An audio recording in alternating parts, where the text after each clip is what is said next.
Assalamu alaikum. I'm Mukhtar Ahmed with the Virtual University course of Leadership and Team Management. Ladies and gentlemen, today we'll be starting our lecture number 24. During last lecture, I tried to discuss with you very important topic, the communication. The role of communication in this leadership process.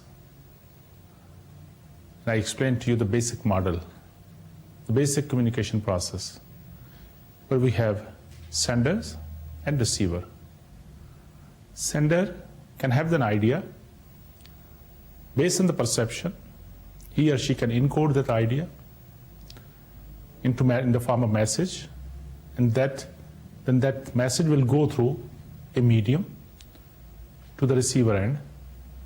Receiver receive that message, they decode it, and based on their perception, they will interpret that message.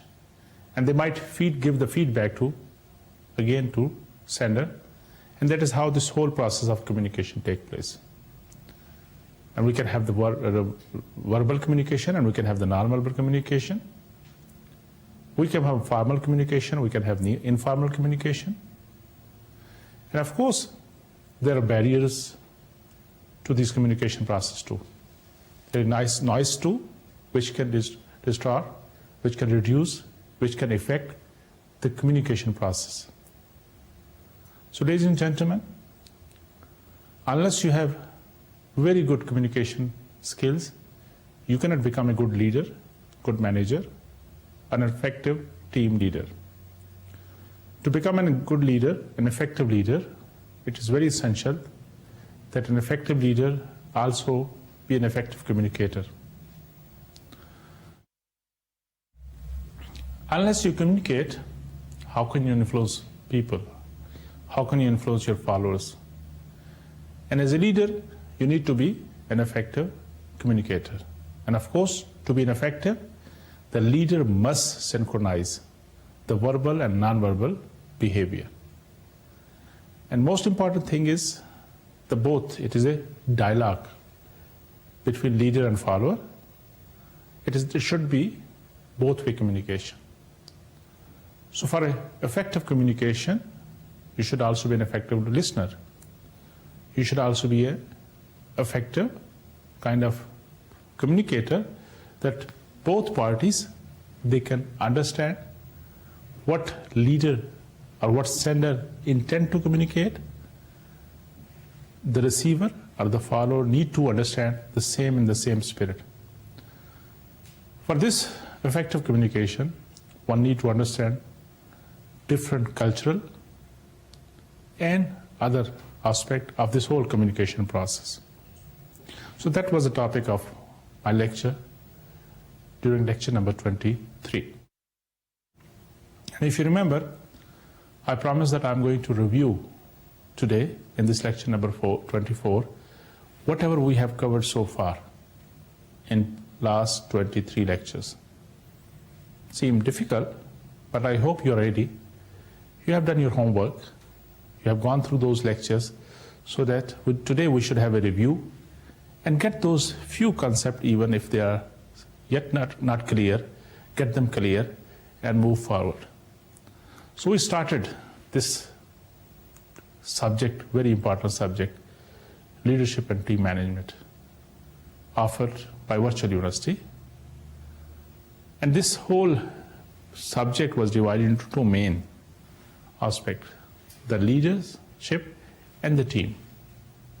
And so far, our focus was mainly to the leadership. So this leadership was started from the place where this leadership will take place. We call it organization. And what is the organization? And what were the characteristics we discussed, which are essential part of this organization?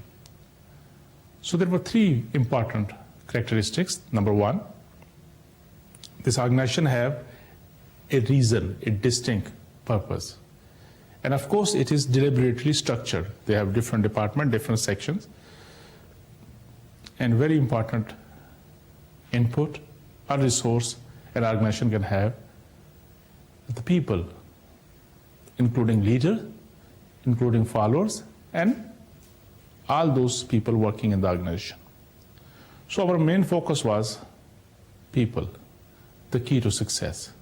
Especially remember that I spoke with you, I discussed with you, that it used to be that other factors like maybe technology, maybe the money, financial purpose issues, maybe some other inputs or resources of any organization were known to be very important. Of course, they're very important resources. Without them, we cannot achieve anything.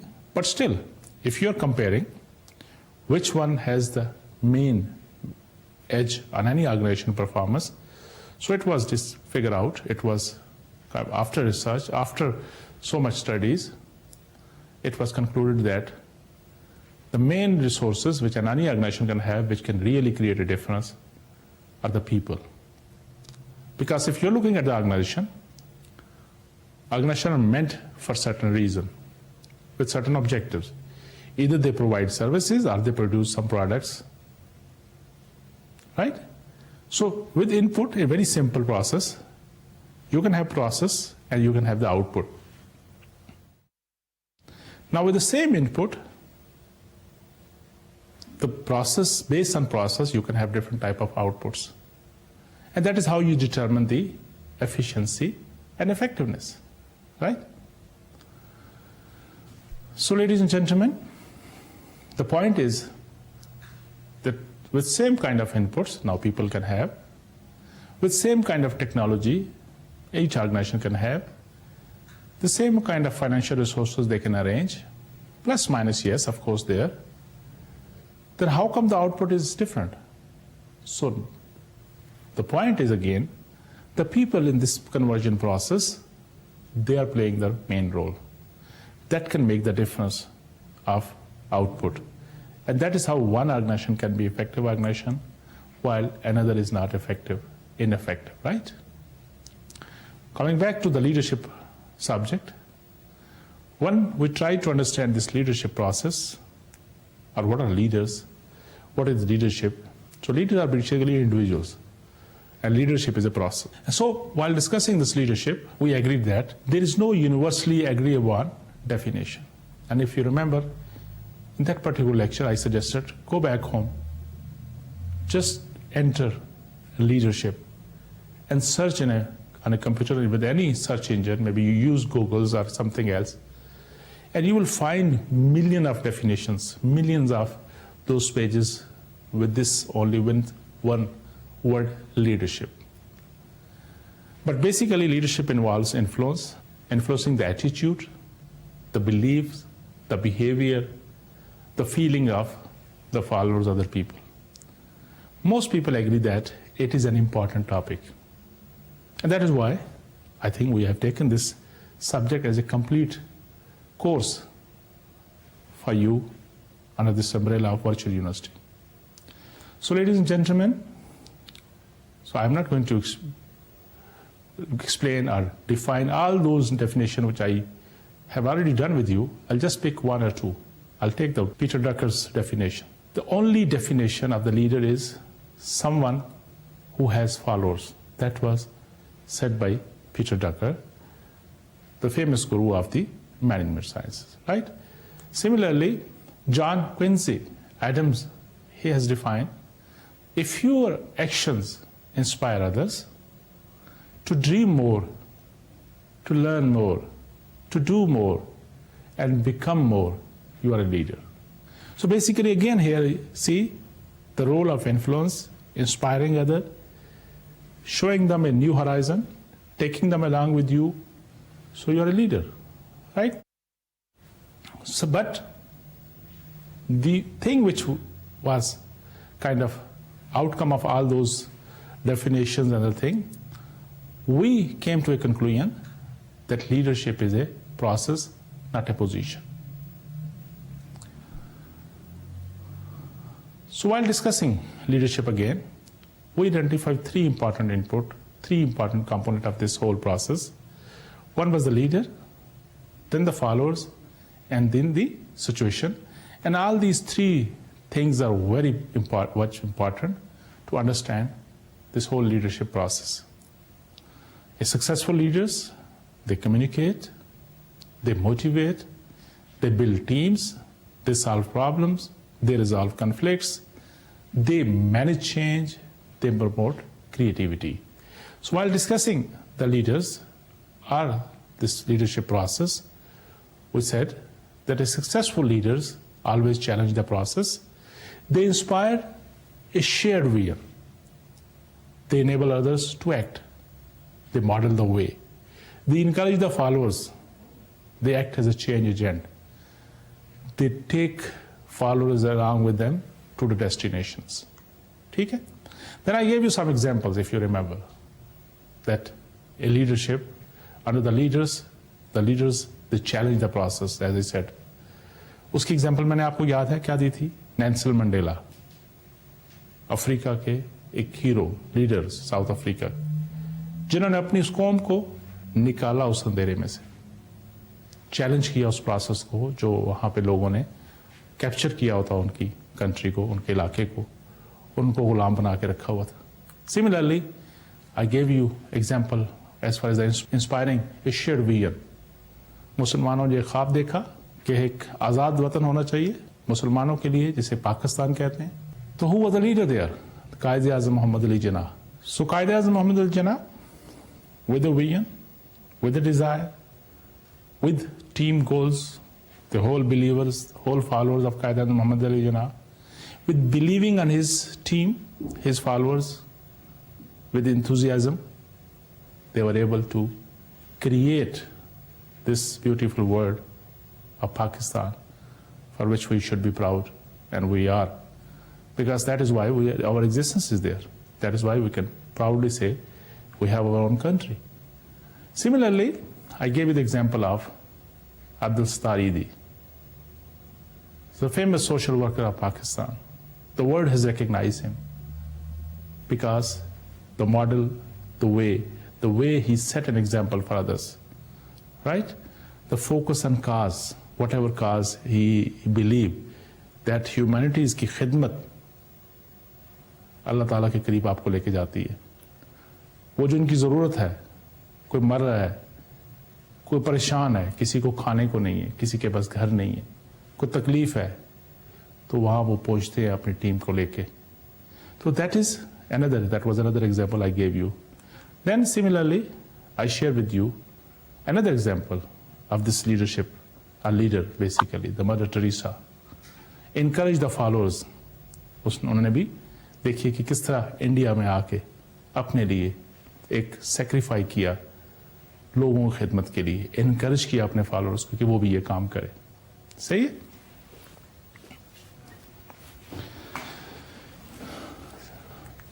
Similarly, if you recall, I gave you for the change agent example of sir Syed Ahmad Khan.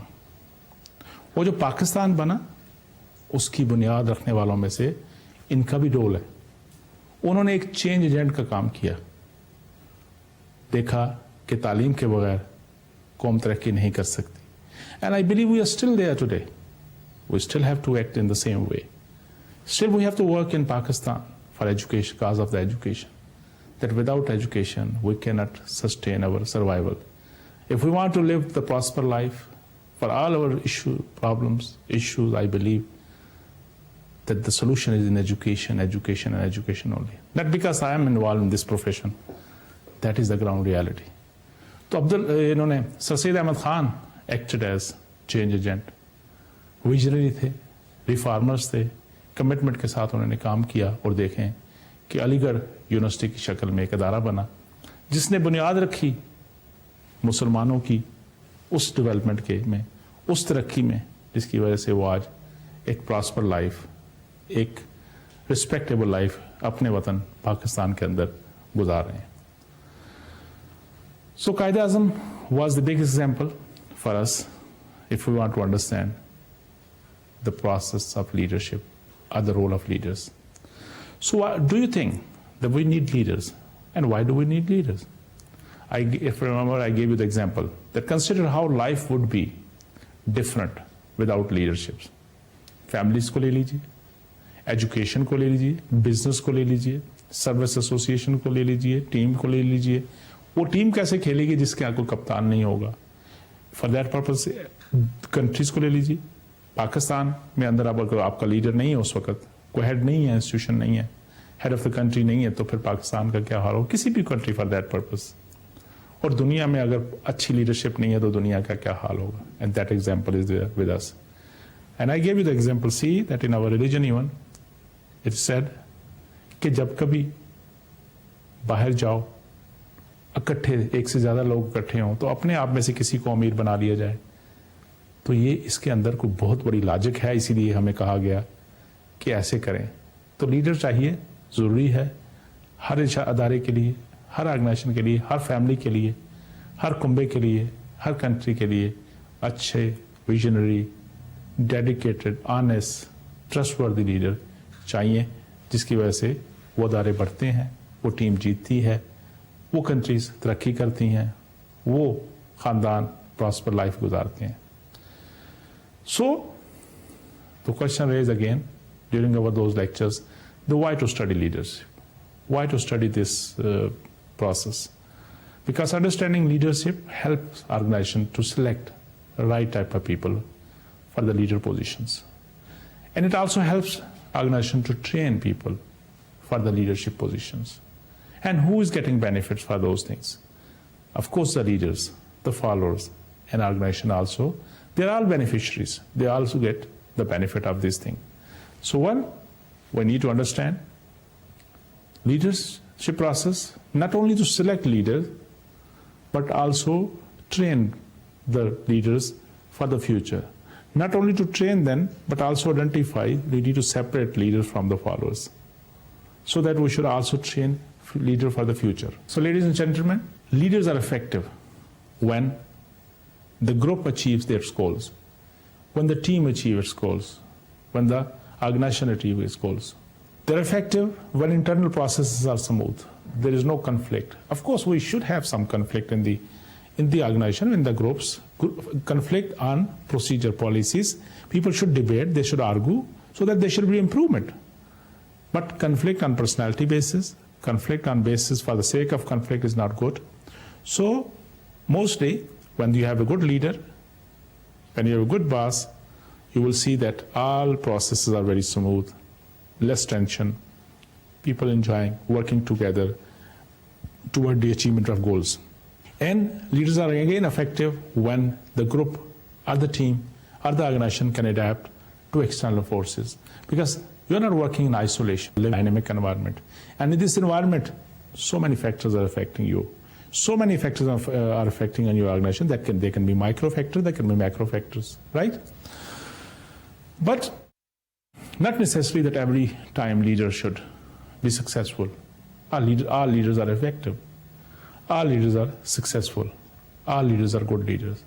We can have the bad leaders. We can have the unsuccessful leaders. We can have the ineffective leaders. Why do leaders fail? When they're insensitive, when they're obsessive, when they're rude, chances are they're going to fail. When they're guled, they're arrogant, again, chances are they're going to fail.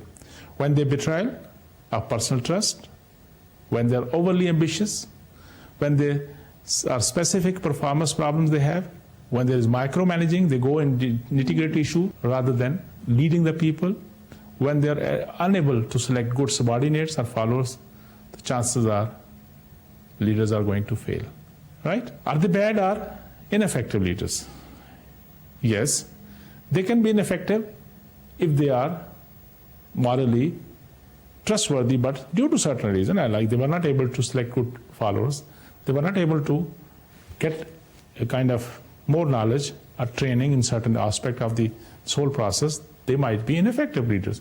But they are bad leaders if they do something intentionally, if they have personal liking, disliking, if they have personal interest, they can be unethical, they can be bad leaders. So like all managerial roles in management, we can have interpersonal, we can have the informational, we can have the decision roles. The same roles are being adopted by the leaders too, because leaders are manager too, but not necessarily that all managers are leader, right? You agree with that? So later on, we tried to compare difference between leaders and managers. What is difference? How can you differentiate that this person is a leader and this person is a manager? So we kind of try to understand the difference. The leaders, they always innovate, but managers, they administer. Leaders develop, managers maintain. The leader inspires the followers. They motivate them. Manager try to control them. Leaders look at the long-term vision. Manager have a short-term view. Leaders ask what and why. Managers always ask how and when you want it. Leaders challenge the status quo. Managers accept the status quo. Leaders do right thing rather. Managers do things right. The point is the creativity, the vision, the change is always due to leadership, not managers. Because managers just follow the instruction. Leader create instruction. Leader create environment where people will get inspired and they do exceptional well. They do the miracles. They create the changes. Ladies and gentlemen, while discussing these things, we shifted toward again leaders. How can a leader be effective? How this process of leadership should be effective? So we picked certain points like trust is one point, a nurturing in our climate, freedom of expressions, respect for diversity, free and open creativity, change agent. These are few things which can indicate that yes, leadership is effective, or leaders are effective for that purpose. But the bottom line, the main important thing was the trust. The foundation of the leadership. So what is trust basically? It has the components like the competency of the person, the leader, the consistency, consistentness honor, the loyalty with the organization and with the followers, and openness.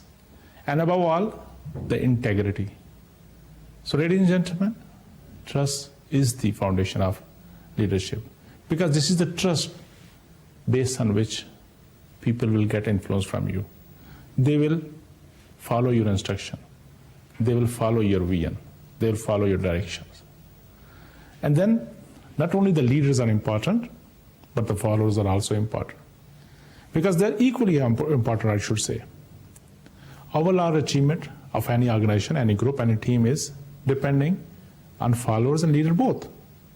And they are complementing each other. If the followers are good, they have achieved something, it is the success of leader. If the leader has achieved something, this is of course also the achievement of followers, and ultimately the whole organization and the group. So followers are also very important. The followers' actions, attitudes influence their leader too. It is not always that leader influences followers. The attitude, sometimes the direction, sometimes due to discussion, the leader also get influenced. For better to worse, of course, in any direction. Qualities of effective followers are same one we want in the leaders. Performance of leaders and followers are variables that depend upon one another. So that is why we also discuss the role of followers, the importance of followers. So follower traits that influence the leadership process are the same.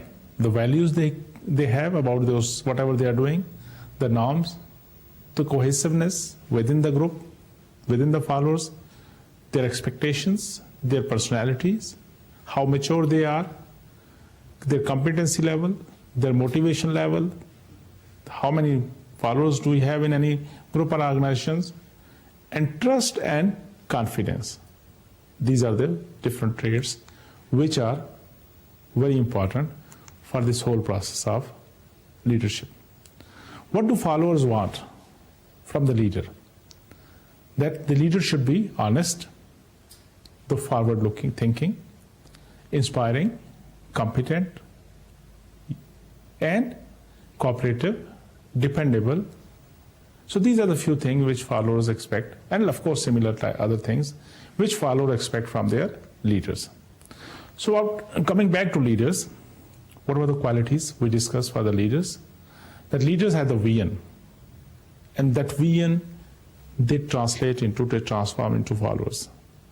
Ability knowledge about whatever they are doing, the enthusiasm, the stability in their personality, the concern about others, the self-confidence, the persistency, the vitality, the charisma, and of course the integrity. These are a few of those qualities which are very essential for leaders to be effective, for the leader to be good leaders.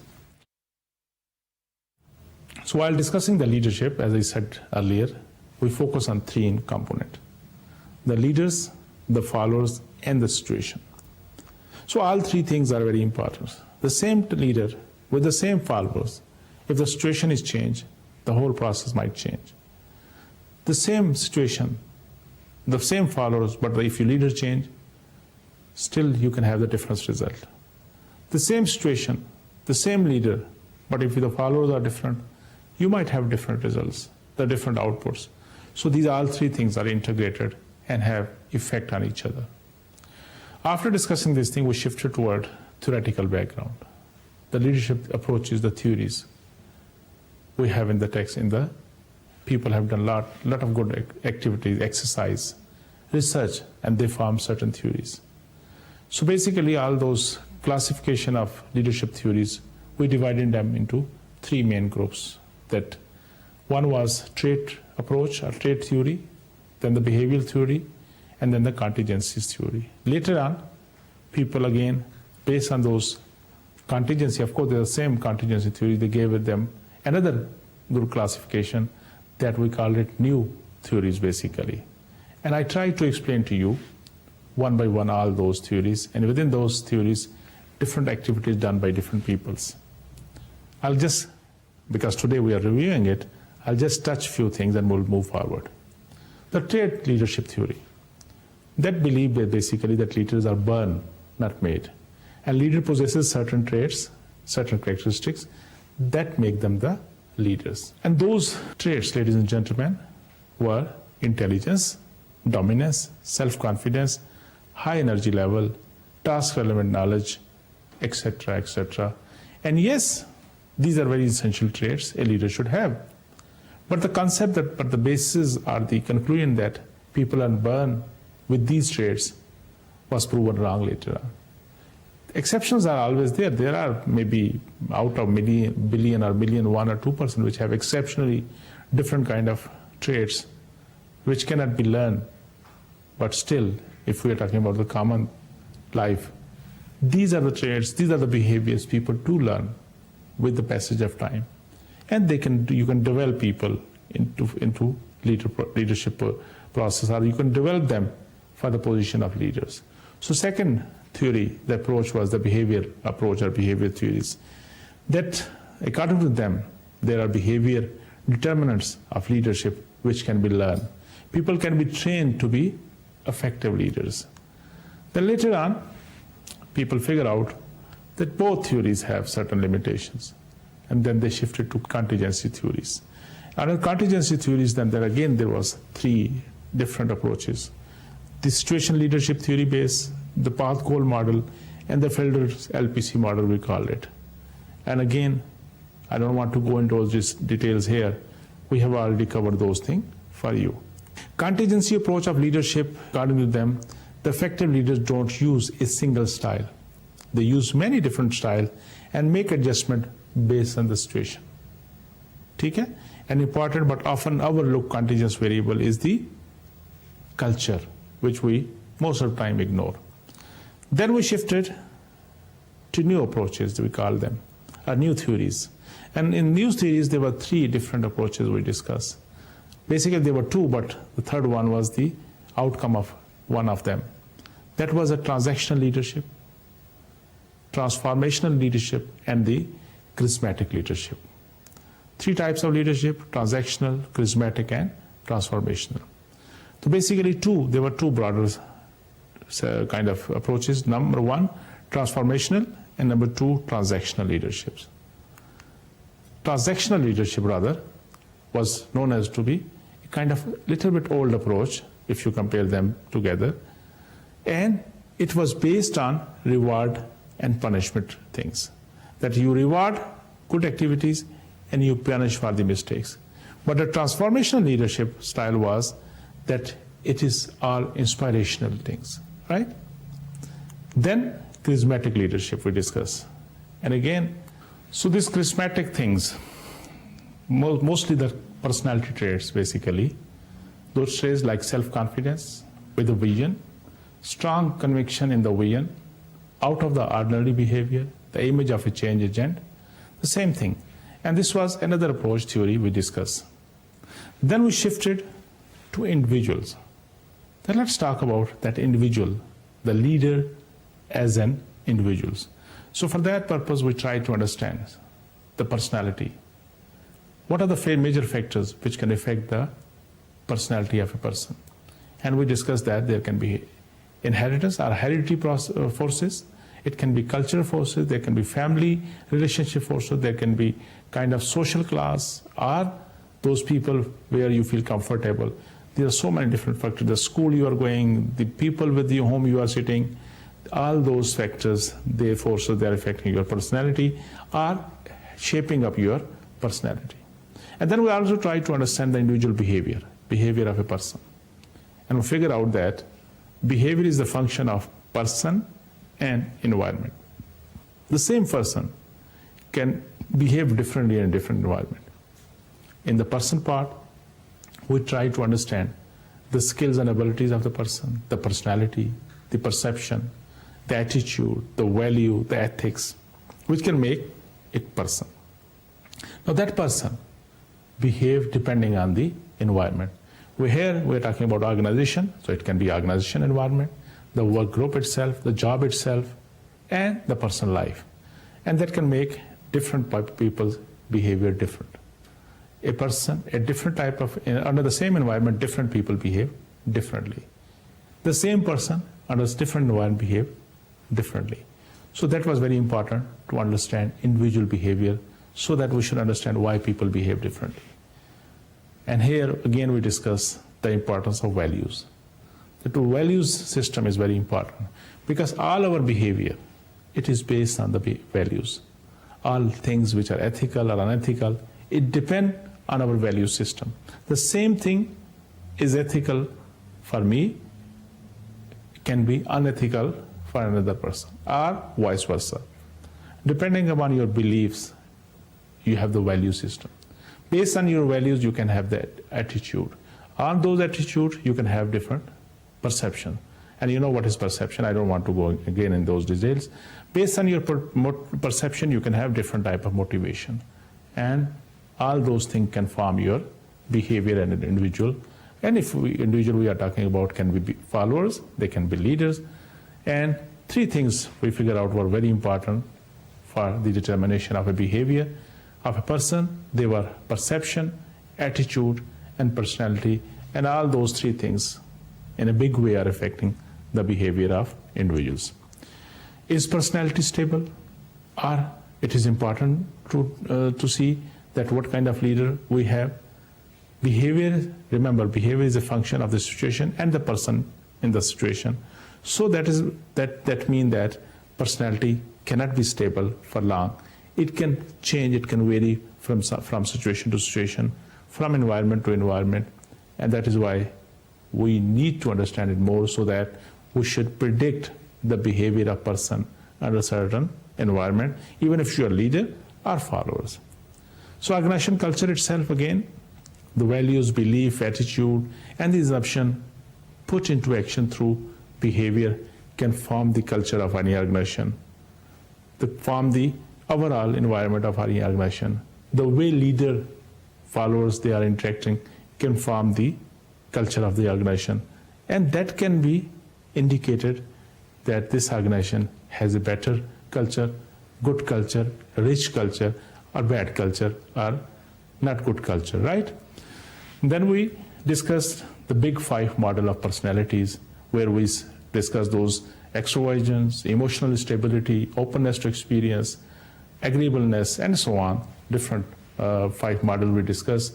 Later on, I also discussed with you a very important indicator study that we call it Myers-Briggs type indicator, where this daughter mother, they were together and they found a kind of indicator studies that there are 4 type of major categories, and then they each have 2 subcategories which can help you to figure out the personality of a person. And according to them, there was 2 subcategories like extroversion, introversion, then sensing and intuition, then thinking and feeling, judging and perceiving. Based on this they kind of identify 16 different types of personalities. And if you remember, I gave you an exercise that why don't you sit and try to understand your own personality.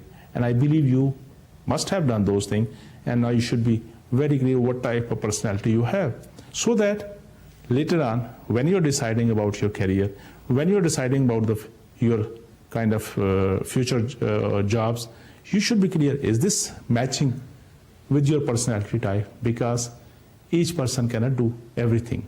One person can be a good leader in certain organization, in certain type of work, and another might not be good in that particular. He or she might be a very good leader in some other environment, some other organization. So let's say that this might not be your cup of tea, or this might be your cup of tea. That was the point I was trying to create, that you need to understand, identify your own personality type, and each one of us should do it, so that we should be clear while making our decision for the future. Then we shifted to situation. We discussed earlier as leader, the followers, and then the third part was the situation. And again in situation, I tried to explain to you that different factors, situation factor, they can affect the leadership process, like the size of the organization for that purpose. The organization life cycle stage. You remember I show you the curve, like 4 or 5 stages life cycle of any organization. And of course, depending on the time, each stage, at each level of those lifestyle, you can have different type of leadership process. The priorities are different. The people are in different mindset, so different type of leadership process you can observe. Similarly, social and psychological climate, the pattern of employment, type, place, and purpose of work performance, culture of the organization, overall environment of the organization, and most important, leaders, followers interaction, and of course, followers interaction within those all followers. They are playing a very important role when we are discussing the situational factors. So all these 3, ladies and gentlemen, 3 important components: the leaders, the followers, and situation was discussed for you in previous lectures, so that you should be able to, you should be in a position to understand this whole thing. And so we should move to another aspect, so that we should try to make it applicable, and it should be useful for you when you are dealing with people, when you are interacting within team, within organization. After discussing these things, I shifted toward, again, leader, which was a very important component of this, that being a leader, what does it mean and how do you get it? Because we discussed that leaders are not born. They can be made, they can be trained. With the training, with the learning, you can make good leaders, which can be effective, efficient, and ethical leaders, which can bring your organization, which can bring your team to the success. So becoming a leader, we shared that how leaders are made. First, people do appoint certain people as leaders. Externally, they pick a person, of course through such mechanism, and appoint him or her as a leader. People can elect a leader, and our people can emerge as a leader. How they emerge as a leader? Because members can see that this person has the guts and he or she can become a leader. Communication style can make you a leader, and remember during last lecture our focus was communication, so that is very critical. So many times people might have a very good skill, very good knowledge, but because they cannot communicate, they are missing that chance to become leaders. The communication style can make you a leader. And similarly, certain situation can make you a leader. Under a certain situation, people emerge as a leader. So that these are how people become leader. But to become a leader, one needs to think like a leader. They need to develop their judgment. They need to build their leadership traits, styles, the behaviors. They need to build their power base. They need to share their vision. They need to adapt style. They need to pick the right followers. They need to organize properly. That is how one can become a leader. There are 3 competencies which a leader must have. They should lead the organization. They should lead the other. Not only this, they should lead themselves. These are 3 competencies a leader must have. There are 10 traits of leadership which Tom Peters has indicated, so I thought I should again share in this review lecture. Number 1, leaders create opportunities. Opportunities for others, opportunities for followers, opportunities for organization, and of course opportunity for themselves. Leaders also do things. Not only they do things, but they redo things. Always they do something new. Always they are doers basically. Leaders convey a grand design, the vision, to his or her followers. They make mistakes too. We have to understand that we are human beings and we do make mistakes. The more you work, the probabilities you will make more mistakes. So as far as those mistakes are not intention, they're acceptable, they're part of the games. So leaders also make mistakes. Leaders nurture other leaders. Leaders are not only meant just to influence the follower, but their responsibility is to create more leaders. They have to train people. They have to separate people with the potential of leadership, the capabilities of having leaders, becoming leaders. They isolate them and then train them to become leaders, right? Leaders are great performers. They accept responsibilities. They take breaks too. They are not work 24 hours, 7 days a week. They also need some breaks. Leaders do stuff that matters.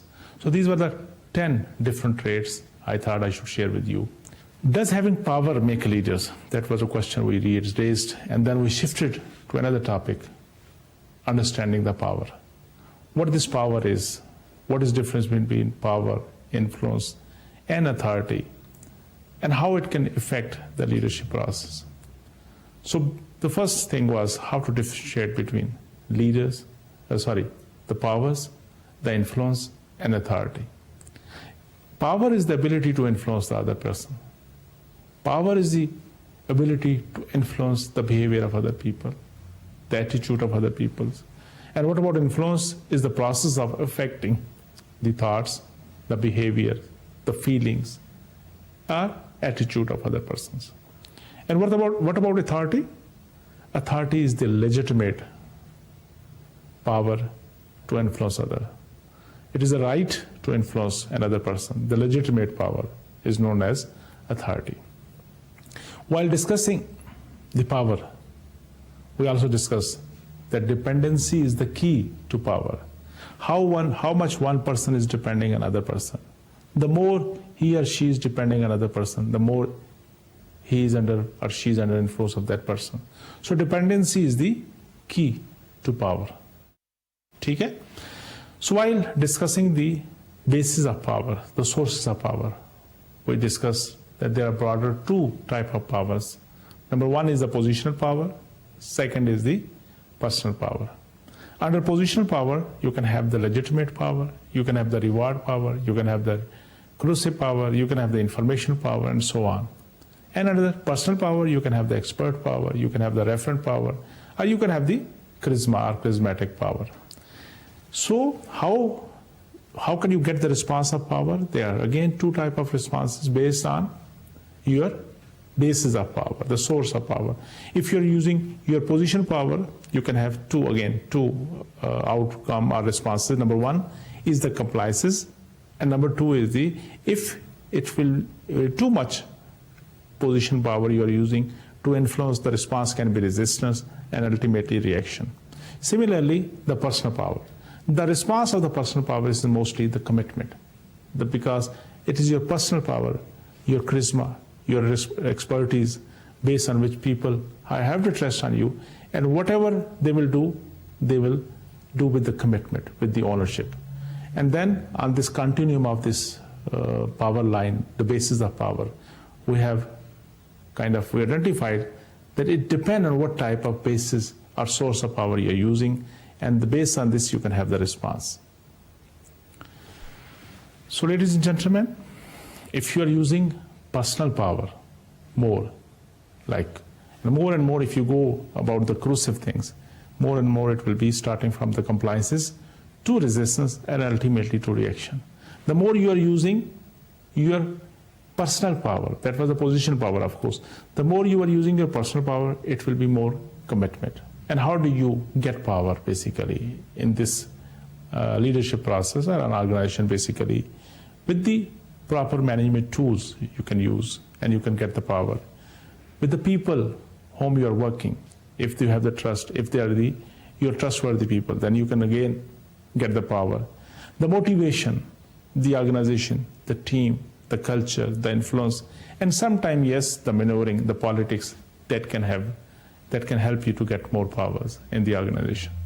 When we are talking about the power, getting power in the organization, of course there are political tactics people do play in the organization to get more power. And mostly it has been kind of observed that the more you go at the higher level of the organization, the more probability is that people are going to use politics to get power. So political activity is perceived to increase at higher organization level rather than the base level. Organizations factors which contribute to the political behavior can be trust, low trust, democratic decision makings, high performance pressure, scarcity of resources, role ambiguity, self-serving senior management, unclear evaluation system, and not having proper allocation of resources that can trigger the political behavior in the organization. और अगर लोग फारग भी हैं तो फिर भी politics शुरू हो जाती है. So these are the factors which can create political behavior in an organization. How can we manage it? You need to reduce the system uncertainty.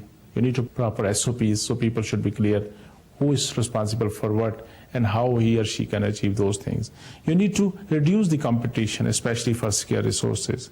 You need to break existing political setup if there is any, so that people should focus more toward the positive way, the positive direction, focus on their work for the achievement of goals, right? Because it is a wastage of time.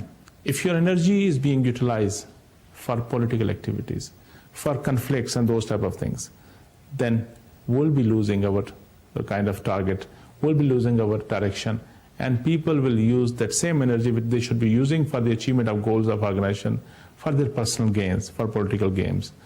For that purpose, we need to minimize those politics things so that people should focus on goals and they should move. So what was the relationship between power and leadership? Power is important to get things done and lead the way to get the job is done, basically.